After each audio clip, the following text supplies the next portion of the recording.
नमस्कार. मी सुनील रमेश चकोर, राहणार हातगाव, तालुका चाळीसगाव, जिल्हा जळगाव. मी SRTचं आहे, माझं दुसरं वर्ष आहे. तर मी सुरुवातीला 4 फुटाचा बेड पाडला आणि कपाशीची लागवड केली टोकन यंत्राने. नंतर लागवड झाल्यानंतर मी कपाशीसाठी जे शिफारस केली आहे ते तणनाशक वापरले. निंदणी नाही केली, ग्लायफोसेटचा वापर केला आणि उत्तम असा रिझल्ट भेटला मला. होड लावून फवारणी झाली ती.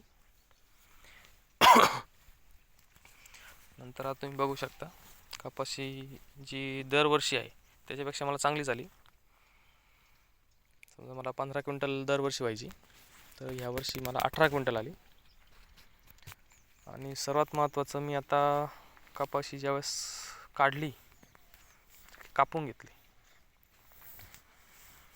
कापल्यामुळं जेवढी खेटून कापली खालून तेवढे फुटवे कमी, थोडेफार जास्त उंच काढली तिथं फुटवे फुटले. हे बघा, कुट्या तशाच आहे, खोडं तसेच सर्व. आणि याच्यात मका लागवड केली आता टोकन यंत्राने. आणि सर्वात अजून एक सांगायचं तर याच्यात अजून फवारणी कसलीच केली नाही, कपाशीच्या काड्या पण काढल्या नाही. फक्त कपाशी कापली आणि काड्या जागेवर आहे. हे बघा, कुट्या तसेच. आणि तुम्ही बेड बघा, एकदम नरम बेड, एकदम नरम बेड आहे, एकदम भुसभुशीत बेड.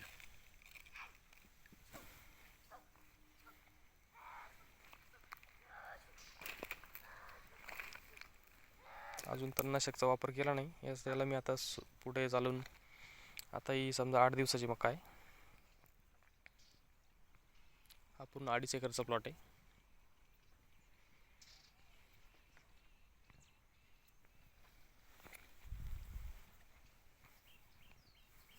आता हे नवीन गवत उतरत आहे, हे बारीक.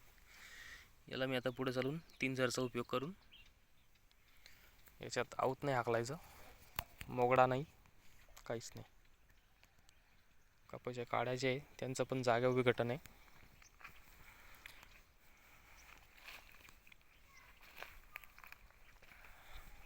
सुरुवातीला कपाशीत पण आपण आऊत हाकलला नाही, वखर नाही, काहीच नाही, नांगरटी नाही, कल्टिवेटर नाही, रोटर नाही.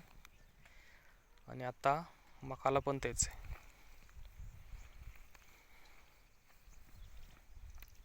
काहीच नाही, गवत पण तसंच आहे.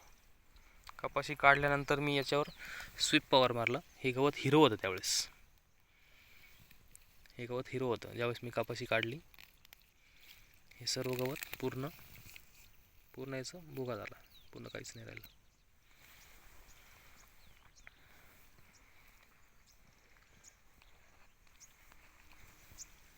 पूर्ण गवत पूर्ण मेलं आहे, काहीच नाही राहिलं आहे, पूर्ण तुटलं आहे.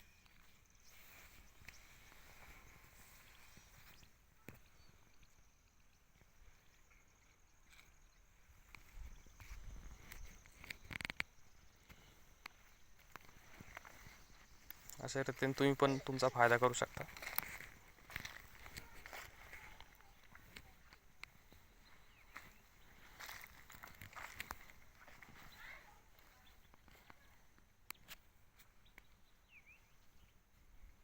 फक्त वेळेवर नियोजन आणि खंडागळे साहेबांनी जे मार्गदर्शन दिलं त्यानुसार मी इथपर्यंत आलो आहे. दुसरं वर्ष आहे माझं सध्या.